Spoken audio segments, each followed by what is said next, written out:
We're here at the Social Hub Rome, Italy at this absolutely bellissimo property that serves as a hybrid hotel, student accommodation, co-working space, all rolled into one. And we all know when it comes to travel and accommodation, great Wi-Fi is an absolute must. And the team here has absolutely smashed it.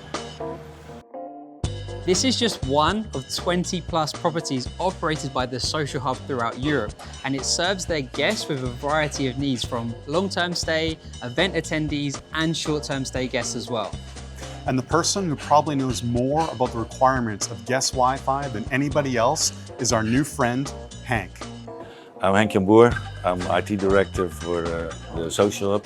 I'm responsible for all IT infrastructure, access control, Wi-Fi networks, in-room televisions, security. Social Hub was known as the student hotel first, so we came from pure student accommodation, and now we are developed into a sort of hybrid model where students, business, leisure travel, extended stay, co-working is added to the mix. At the moment we're also looking at membership, so people in the neighborhood can become a member and make use of our facilities. But Henk's not alone at keeping this network optimized. We also have the service provider Wentzo here to share some best practices and insights at how they keep this network optimized.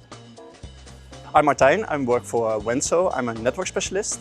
The main thing about my job is measuring Wi-Fi and designing Wi-Fi, also troubleshooting. So I make the things, the waves you can see, I make them visible with software and tools from Ekahau. And Henk invited us to design the network here. For the crowded spaces, you need to put on some high density access points, but just for the rooms, there are like more simple access points because you got just a few people just browsing, interneting, watching a movie. And you've got like the outdoor spaces, of course, where we also need Wi-Fi.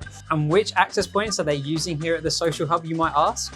Well, who better to answer that than the manufacturers themselves? My name is Tobias van Inge. I'm EMEA CTO for HPE Aruba and Vice President for the System Engineers. My name is Edwin van Tol. I'm a system engineer within HPE Aruba. So we are the solution vendor for the Social Hub here in Rome, but not only in Rome, we are the solution vendor actually for the Social Hub across the world, all the hotels.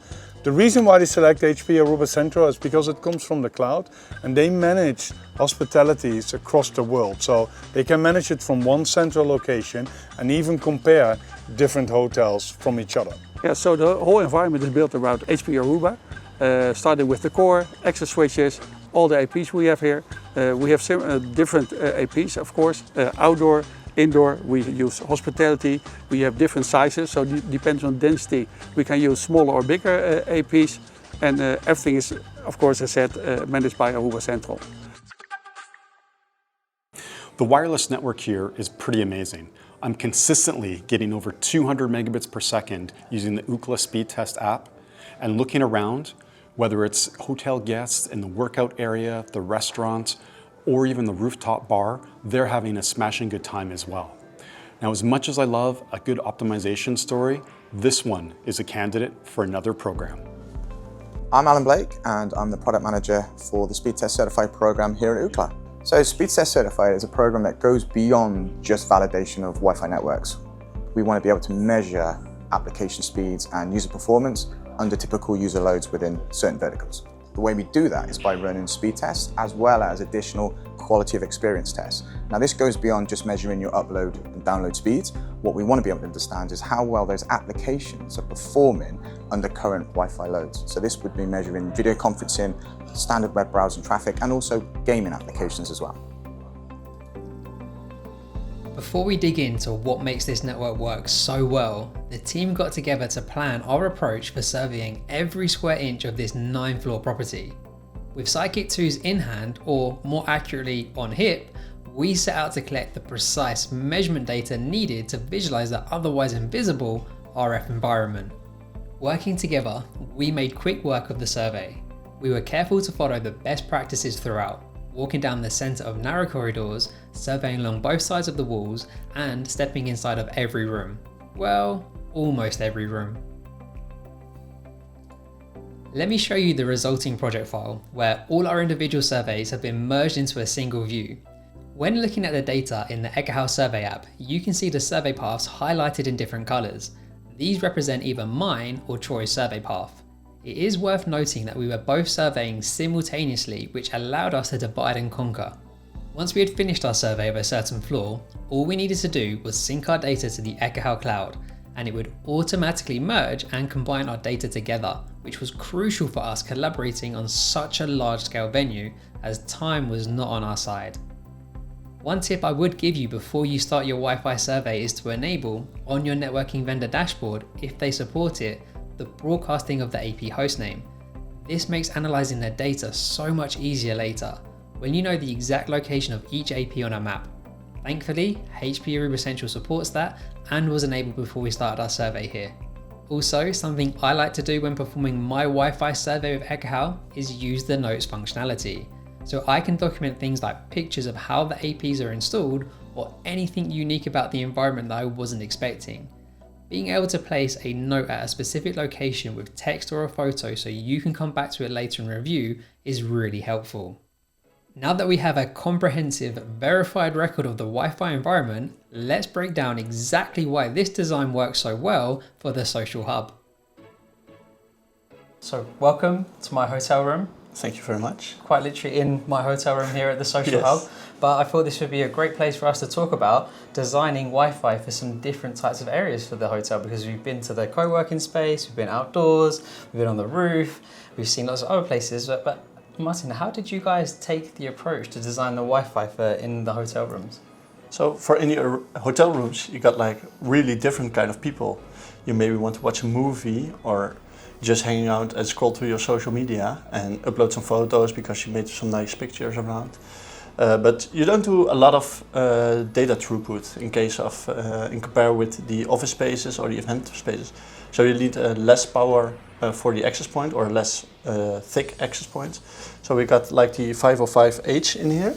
Yeah, I can show it to you. I feel very lucky actually that just randomly Yes. I got a hotel room that also had the access point inside of it. So maybe you can tell me a little bit more about these type of access points and what their capabilities are. Can you do anything else with them and why they're so good for like in-room Wi-Fi? Yes. First of all, you're not lucky because there's a great design. It doesn't matter which room you have. Everywhere is good Wi-Fi.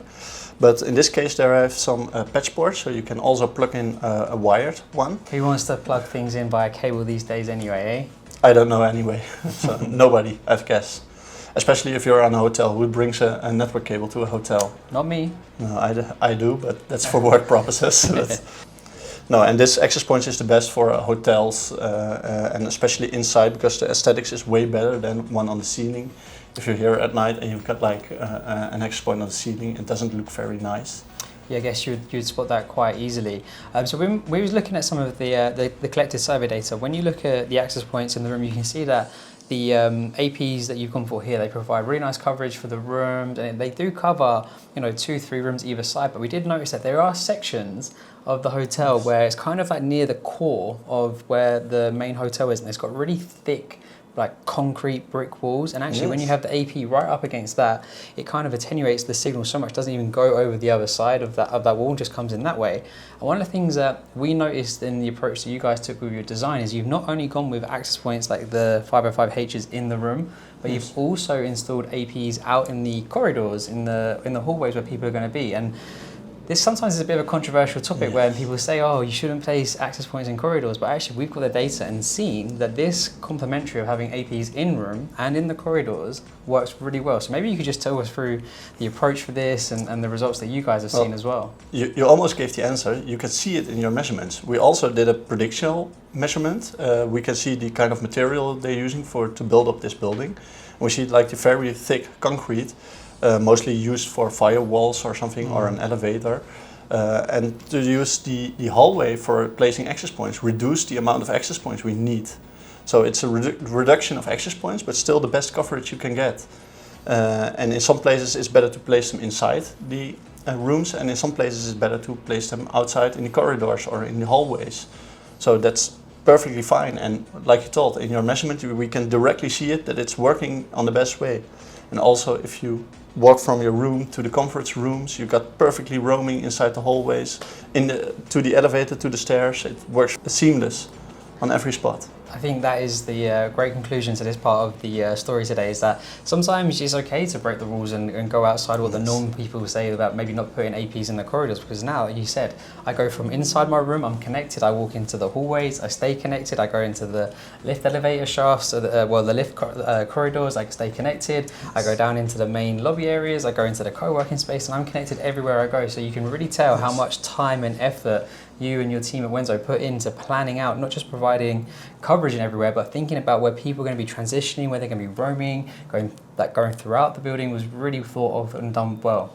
Thank you very much. Yeah, so a real fun example why you need to have Wi-Fi everywhere. We have a user that's come in, connected to a video call on his iPad in the elevator. This is us. So we're sitting in the office area. A lot of people will pay and rent space in here. What sort of applications and what sort of clientele would be coming in to use this place? This is of course an office. In an office you do a lot of video calls, a lot of voice calls. You upload your files to the cloud, you download them from the cloud, you work with your co-workers, you need to share some files. So yeah, a lot of data is going on. So a lot of Wi-Fi is necessary in this office space here. So you need a high density access point in this case for the high density amount of people and high density amount of use from all the applications they use. All right, so let's dive deeper into that, because you're using a different model of access point in this area than you are in the rest of the social hub. So if we look up at the ceiling, there's conveniently one right above our heads. What features in this HPE Aruba access point help differentiate it for high density versus some of the other access points that will be used in the hallways and the rooms? Well, in this case, this particular one has like a 4x4 radio inside. So you can get more throughput through this access point. And the other one in the hall or in a hotel room got a 2x2 radio inside. So there's possibly less data possible, but that's no problem because there are less people over there. And in here, it's very crowded with a lot of devices and a lot of people. So you definitely need a high power access point in here. Mm-hmm. Absolutely, I completely agree with you. The more MIMO antennas, radio chains that we can place in the access points, it lets more users connect at higher data rates, leveraging those multiple spatial streams, which could give you, upwards of a 3 dB boost on that signal. Talking back to the access point in these high density areas, every little bit of performance matters. Yes, every little bit. And so putting together the placement and positioning access points on the maps to handle this different working area, what sort of tools did you use to find the ideal location to place those access points? We used, of course, Ekahau with a predictive modulation. We checked out the best place for the access points. We can simulate some clients and devices and the amount of throughput they need for, like what we said before, like a video call or a voice call, or whatever they're doing. If they're just doing a background scan for an email, that's not that big, but you still need to take it in consideration when you design a network. So Ekahau is a wonderful tool to try and simulate that for us. Did you go through any iterative type designs where you tried different combinations of putting APs in different rooms to see if you could reduce your AP account, or try putting APs on walls or ceilings or any other unusual locations just to see if you could tweak the design just a little bit more? Yeah, from experience, the best way, especially for this access points, is put them on the ceiling. So on the wall is not necessarily a thing we're going to try. If it's possible on the ceiling, we put them on the ceiling. But yeah, of course, we're going to try which one is easy to install and give the best RF pattern. So we try to different positions, different amount of access points. If we simulate like 2 access points, maybe there are too much access points because of the co-channel interference. And if we can make it with just one, but just a stronger access points, we put in 1. It's also cost reducing and power reducing if we can fix it with 1 access point instead of 2. And did you guys look at leveraging directional antennas or any external antennas as part of the design, or did you find that you could accomplish all of your RF goals by using the omnidirectional patterns built right into the integrated antennas? In this case, in this hotel, it's just the omnidirectional. Only outside we used a few directional access points because outside is a whole different place. Now we're at the rooftop bar at the social hub, and we're outside. And when you're outside and you need Wi-Fi, there's a few things we need to consider. So Dobius, We were here and we saw firsthand the other night the amount of users up here when there was a bit of a party going on. There was like lots of guests. But what do we need to consider when planning the Wi-Fi for the outdoors from a coverage perspective? And then is there anything else from a configuration side we need to think about? That's a good question. So if you think about the outdoor party, let's take that as an example. It was not that there was many people, but also many people at the same place, right? In front of the DJ booth, dancing. Many had telephones, taking pictures, videos, uploading it to the social media. But when you're outdoors, you don't have like tens or difference of connection points. So you need to make sure that the Wi-Fi is there where the people need it. You need to consider things like lightning, consider high density APs where people are going to use that traffic, but also weather-proofed. So that's a lot of different considerations that you need to think about. So Tobias, the other thing you need to consider for some of these venues is that, you can see how pristine, how beautiful it is up here on the rooftop bar. So aesthetics is generally quite a concern to quite a lot of customers. So how do you overcome those sort of challenges? But there's multiple solutions with stickering it or having certain printed pieces on top of the AP where you don't get bad RF signals, but you make sure it blends very well with the environment so you don't see it. And even for some of the things, there's a lot of green around us here.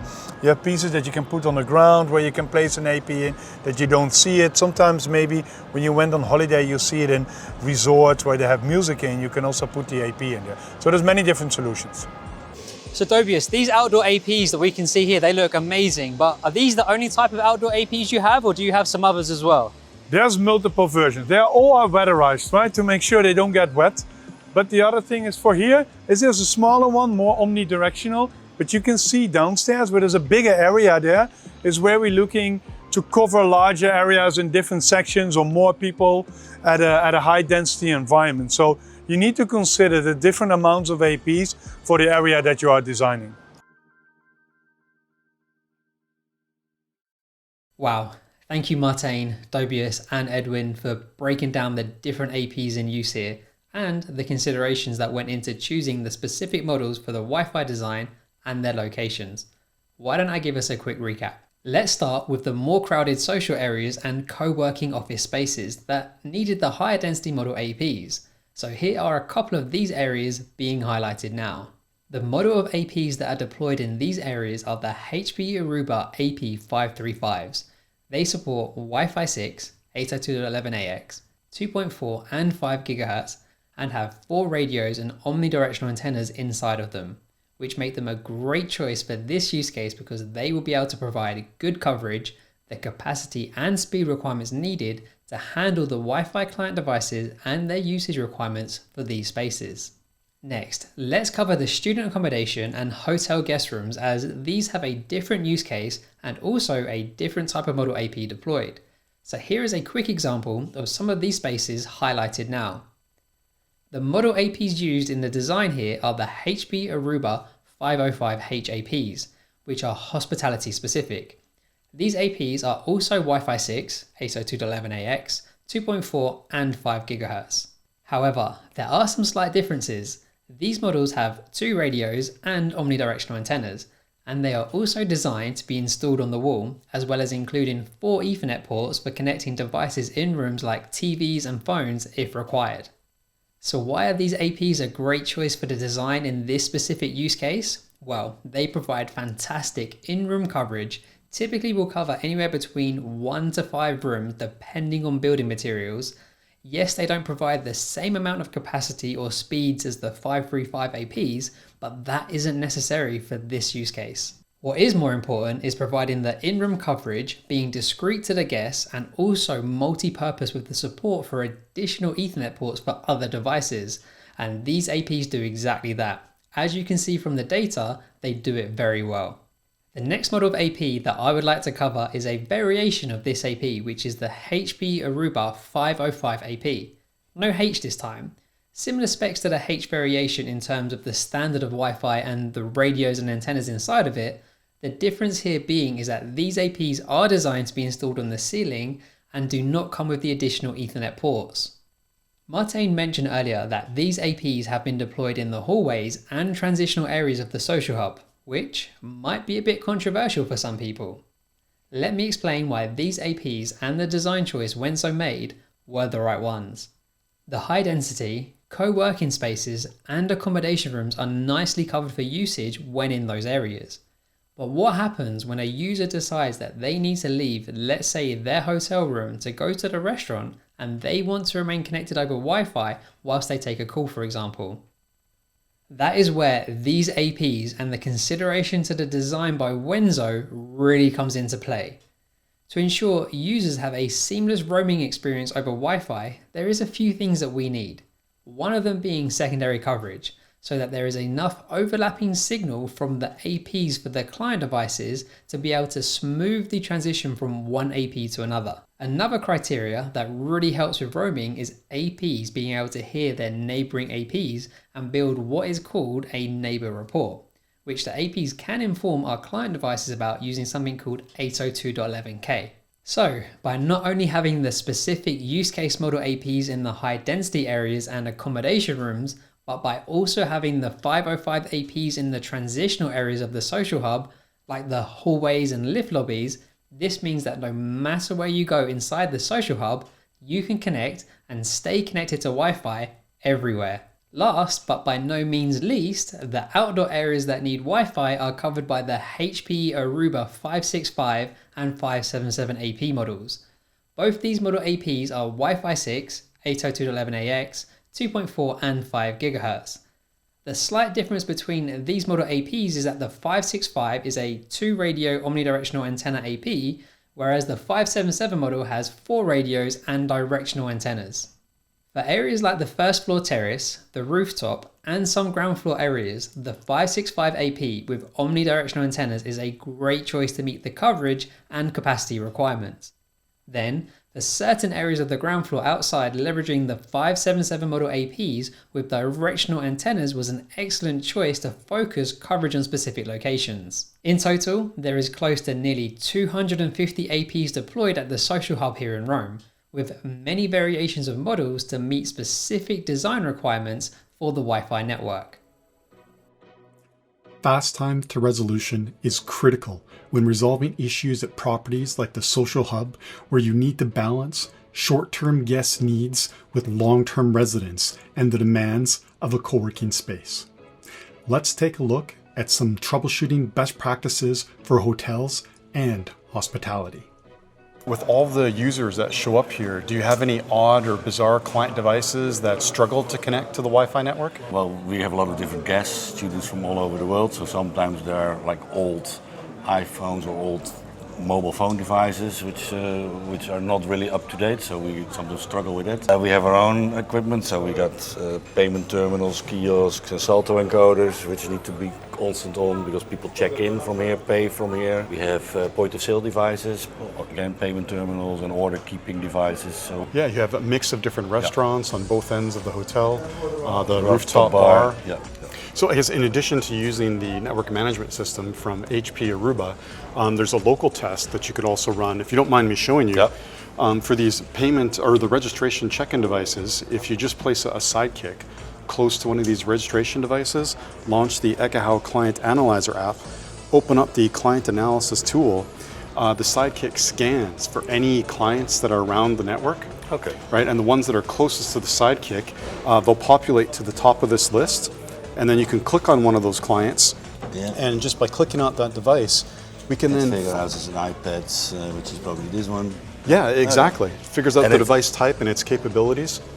If you have a back-end integration, you can also see where it's connected to and that kind of Exactly. Okay. Yeah, so right from this screen here, you can see which access point radio it's connected on, which band, whether it's 5 gigahertz or if it accidentally connected on 2.4. And you can also correlate its MAC address back into the Aruba system to help with figure it out from there. Exactly. Neat tool for troubleshooting client devices connecting. So we were able to finish a site survey of the entire hotel, and while we were reviewing and analyzing the data, which is something I always like to do after the fact, one of the views I like to look at is both the spectrum utilization and the spectrum power. But there's also a feature that you can add as part of under the View tab, is you can identify interferers that have been detected on the 2.4, 5, or 6 gigahertz band, and the software will identify with a red triangle where it thought it heard that signal, that source of interference, the loudest. And based on that indication, we heard a loud signal at about this area here on the level 1 terrace. So that drove us to do some deeper inspection. So we came out here in dedicated spectrum analysis mode. And the one thing that seemed very off to us is, although the interference, there was 3 little bumps that we see, it does look like they're about 20 megahertz wide, very Wi-Fi-like. They're rounded bumps, suggesting that they're not using OFDM-based technology. They don't have that classic flat top, but they're direct sequence spread spectrum with kind of rounded bumps. And so we took our sidekicks and we tried to narrow in on the source of that interference. And what did we find? Well, actually, we have been on an RF hunt treasure, right, roughly. We have been to the hotel and we found it here. And actually, these speakers are only connected by power. At least that's our conclusion. And even if we have a low signal and we go to the speakers, the signal really bumps up. So we believe that the speakers are connected via wireless, because there's also, we saw a controller inside. And the signals is like a little bit in between our wireless signals also, right? That's right, it is. They are interfering with our APs and some of the channels. So that's why we wanted to find them, and with the spectrum analyzer and our dedication to find them, I think we made our way and we identified them to the wireless speakers. Yeah, what was unusual with these guys is typically Wi-Fi would sit on channel 52, 56, 60, so on and so forth. The center frequencies of these particular channels looks like it's centered on channel 54. So there's a slight offset to the Wi-Fi signals. Using Wi-Fi overlays, they weren't broadcasting typical Wi-Fi traffic, so it suggests that they're non-Wi-Fi sources of interference. And how would this impact the HPE Aruba's access points if they detected interference like this? It impacts because there's some overlap in the channels. So if APs are running on the same channels, they could have, additional RF energy in there, which can impact the user experience that are operating on that particular AP. So is there anything the APs could do to mitigate that interference, to restore connectivity? Well, we have talked about damage, for example, right? So yes, that's right. That could be, collection of the data, and in the night they can maybe swap or change to a different channel. Yeah, and there are 2 outdoor access points mounted in each corner of the outdoor terrace area here, as well as outdoor APs on the light poles in the park area behind us. So there is a fair area that's covered by outdoor access points, which could be impacted by the interference coming off these speakers. What we are seeing here is that they are not impacted, because I see that they are moving to 136 as a channel, so they are far away from where these speakers are operating. So in general it is fine, but it was our own interest actually to find it, and it took us a while for an RF hunt, but without the spectrum analyzer we would have never found this one. We've been walking around doing a Wi-Fi survey of this hotel, and we want to just explain to you about how running some speed tests throughout the hotel after doing our RF measurements actually helped us uncover an issue. So we've been running speed tests periodically around the whole hotel, and we've been consistently getting speeds upwards of 100 meg, close to 200 megs in most scenarios and situations. And however, when we run a speed test around here and we was connected to this access point, we noticed that we was only getting 100 meg up and down. And then Dobius, what did that uncover for us? So what we uncovered, actually we were going through the data, and then we said, okay, we saw why that AP is lower than 100 meg, right? So we went back to HPE Aruba Central and looking to the system, looking at the data we saw there, and there we saw that the AP was synced on 100 meg. It was not fixed configured, it was just auto sync. So we gave the PoE, or we gave the, like a PoE bounce on the switch, and after that it got connected back to 100 gig. And if I do a go now on this one, and maybe I can even show you, you will see that we will get back to the higher speeds on this one. You can see we are now on 124, 130 higher speed, which initially was below 100. So I think that was really helpful for us. I think that was a super helpful way. We was obviously testing the Wi-Fi collected data with the Sidekick 2, but the power of integrating with speed tests really helped us uncover an issue that would have been a hard one to find otherwise, because we wasn't getting that consistent speed test data and the higher speeds that we was expecting. So yeah, that was a nice way to figure out something that was going on. Yeah, it was simple and easy to solve. Let's talk about a new thing that's just been released, some integration between Ekahau AI Pro Online and HPE Aruba Central's network management solution. Sometimes during the operational phase of a wireless network, you need to easily visualize what's happening on your network. What is the signal strength? What is the RSI coverage? look like, the signal to noise ratio, secondary coverage, even visualizing the number of clients that are connected to your 2.4, 5, and 6 gigahertz radios, and be able to quickly flip between those heat maps, giving you just a different perspective on what's happening on your network. So what we're going to do right now is we're just going to show a demonstration of what that integration looks like. So from this drop down here, we can then see some of the existing networks. We're here at the Social Hub in Rome. So we're just going to scroll through this drop-down list until we find the site, the TSH site in Rome. Select that, press continue, and now it's pulling all the data from the HPE Aruba Central Management Platform, and it's going to grab information in terms of the transmit power, the channel settings, and the number of clients that are currently connected to each of those radios in the system. So now that the data has been integrated in from the HPE Aruba Central Network Management Platform, we can see across the top that the tab has changed to now reflect that we're in a live environment. So the data, the heat maps, all of our visualizations that we're seeing right now is coming in from the live network. So I can see the coverage right now for the signal strength across the entire site based on the transmit powers that are a reflection of the periodic channel and transmit power changes that happen every 24 hours, right? So there's an automated process built into the access points that's letting them react and change dynamically to people walking by with mobile hotspots, people turning up temporary access points with all the people coming into the office space. The system learns that and then reacts to those changes to keep it optimized on a regular and daily basis. Default every day, 5 o'clock in the morning. You can change it, but that's a default. Yeah. So again, here we're looking at the entire heat map, an aggregation of all the access points, their signal strengths, and their coverage. But you can click on individual access points. So for example, I can click on this access point right here. I can see a list of the clients that are connected to it. I can pick some other access points that may not have any clients connected. We also get some feedback that we're integrating and visualizing live data from the cloud because the icon of the APs themselves has changed to a little cloud. Again, just give us a reminder of the data that we're looking at. If I select this access point right here that's positioned in the hallway, I can see that there's some clients connected to it. And if I simply click on this drop-down list, I'll see a list of the MAC addresses and the SSIDs that those clients are connected to. One of the other cool things... By the way, did you saw what happened?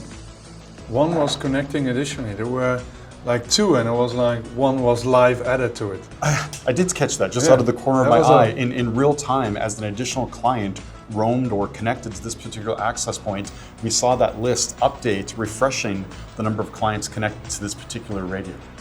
The other interesting thing I find often when you're doing surveys is we can hear the BSSIDs, and from that BSSID, we can identify the OUI and identify that this is in fact, an HPE Aruba access point, but we don't necessarily know the model of the access point. And if you have a mixed deployment, like we have here at the Social Hub, where they have the 505Hs in the rooms and the 505s in the hallway, we don't know the distinction between those access point models. But now that we can integrate with these API keys, now when looking at the access points, we get the feedback of the actual model itself of the access point, and knowing the model, we can also include the antenna gain in conjunction with the transit power that we recorded from the AP beacons. And so this gives us extra information about what's happening. That's really nice. Hank, as we've seen, is not owning all the devices that their guests will have in this environment.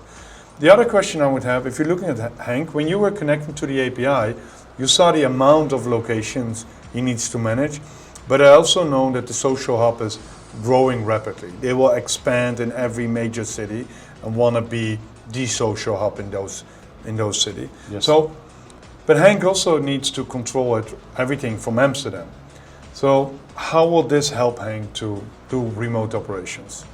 Well, by being able to log in essentially at any time of the day, whether there's an issue reported at 2 in the morning or 1 o'clock in the afternoon, Hank, from wherever he's located, he can integrate the Ekahau system with HPE Aruba by leveraging those API keys, select that remote site that may be having issues, analyze what he sees from a signal strength perspective and the number of clients connecting, and to decide if he can further troubleshoot that remotely, or if it's actually warranted to send a truck roll or have some maintenance tech on site triage that issue, whether it be a cable that got damaged or disconnected, an AP that got knocked off the wall or bumped, disconnected from the ceiling, or an outdoor access point mounted on a light pole that's been damaged and is no longer providing connectivity. Henk, clearly Wi-Fi is so important to you at the social hub here, and we're seeing more and more client devices, students bringing in all of these laptops, mobile phones. You mentioned some gaming consoles, but also the co-working space and seeing the demand on the Wi-Fi network of all of these additional devices. So how important is it for you for Wi-Fi here at the social hub? It's getting more and more important. We see a big transition from wired to wireless, like prop tech, sensors being deployed. So we have pervasive Wi-Fi in our buildings, not only in the rooms, but in the restaurants, and we see it also being deployed now to back offices, storage areas, elevators, stairwells. So yes, it is important, and we see also transition or a need to move to Wi-Fi 6 gigahertz, Wi-Fi 7. So next properties will definitely start to move in that direction. So Dobius, Henk mentioned about the 6 gigahertz frequency band. Does HPE Aruba have any access points that support this? Yeah, I think Henk mentioned two things for future actually, is 6 gigahertz and Wi-Fi 7. I think Wi-Fi 7 is nice, but I think 6 gigahertz is what they will bring. Better performance, maybe split different services within the hotel. So I think that will be the key thing. So, and I think for them it's a matter of redesigning, getting new access point in there that supports 6 gigahertz to provide those new services. So maybe Matt, let's see how we can make it easy to not completely redesign everything from scratch, right? Okay, I'll be delighted to show you this, Henk, as well.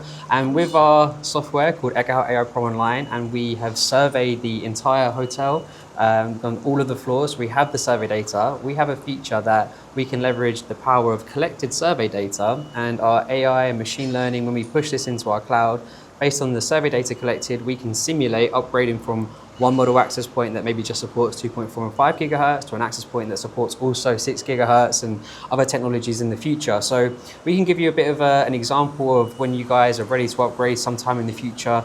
Can we keep some of your existing AP locations, or do we need to tweak a few things, or do we perhaps need to maybe add a couple of access points? So what I'm going to do now is I'm going to just show you one of your floors. So we're going to look at the 5th floor. If we take a look at what we can see here, actually, the access points here, they have the support for the 2.4 gigahertz and the 5 gigahertz bands. But what I'm going to do is I'm actually going to swap them out to some of the Aruba model access points that you mentioned earlier, Dobius, and let's take a look at what that might look like. So how I would do that, I'm just going to select these from the list. And then I'm going to tell the software that, yes, these are the Aruba access points, and I'm going to pick, first of all, we'll do the in-room ones, the 605Hs. Yes. So as soon as I do this, what you're going to notice on the screen is you'll see an additional bubble with the channels, and it's going to put the 6 gigahertz radio there as well, and we'll be able to take a look and see what that coverage looks like. So as soon as I click on it, it's updated straight away. But I want to do one more thing before we start to dissect the data a little bit, is the APs that are in the corridors, we can actually leverage the 615 model options, because that's effectively the same as what you have now. So I'm just going to select these ones. And again, just going to pick Aruba, but now this time we go 615 and swap them out. Okay.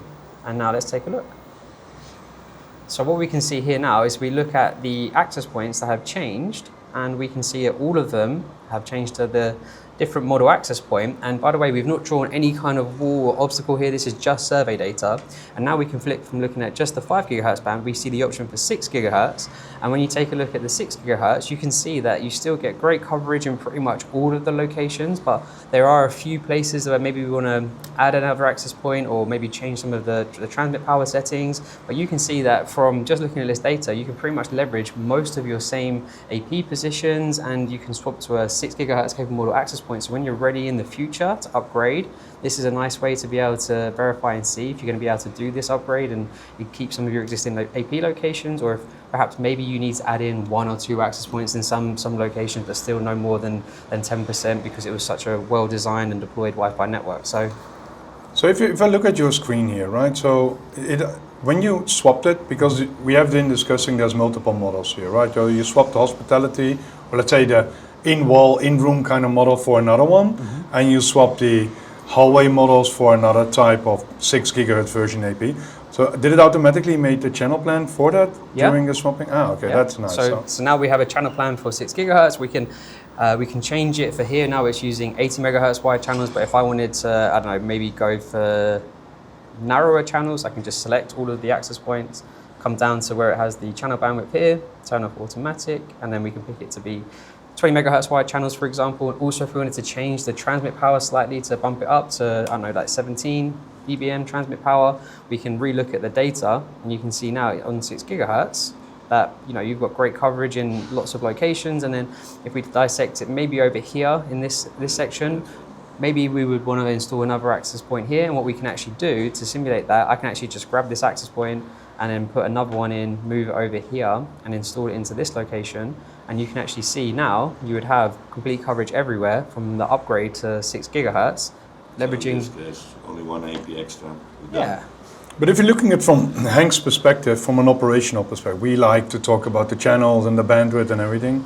I think if he moves to 6 gigahertz, it's one side is he can move different services towards the high-speed network, so to say. Maybe back of the house services from a hotel, and leave maybe the guest on 5 gigahertz, or maybe do voice of integration. Yeah, so I think that will be the value for him, the outcome actually. Yeah. On top of the 6 gigahertz services. Because obviously one of the most expensive things in a venue like this is if you had to run lots of additional cables, switches, that's going to be obviously quite high cost. So the fact that you can leverage and reuse quite a lot of your existing AP locations and still have a great performing Wi-Fi network is reassuring to know. So when you're at that point in your network lifecycle upgrade, you can leverage this type of feature. Wentzo can show you this as well, and then you'll be able to have upgraded to whatever we're going to be in the future. Maybe it's going to be Wi-Fi 8, Wi-Fi 9, who knows where we're going to be in the future. But the other thing I like about it is that, because I have still sore feet from walking to the hotel, but meaning you can leverage your survey data, so your return on investment to do a proper survey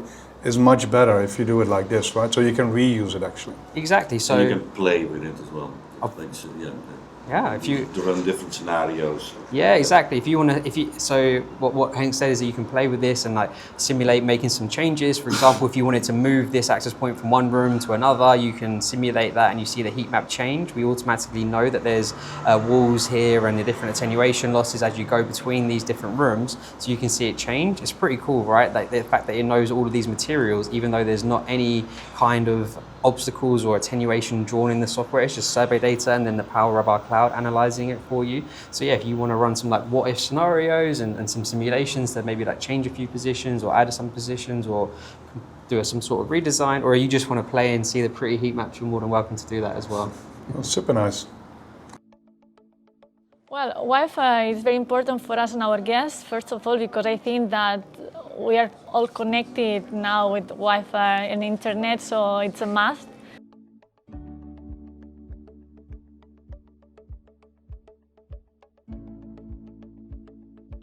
Henk, Martijn, thank you so much for showing us around this beautiful property. The Wi-Fi here works fantastic. I've stayed connected from the lobby to the restaurant to my hotel room. And actually, I would go as far to say that this network is certifiably brilliant. Oh, Alan. Hi, gentlemen. I've got fantastic news.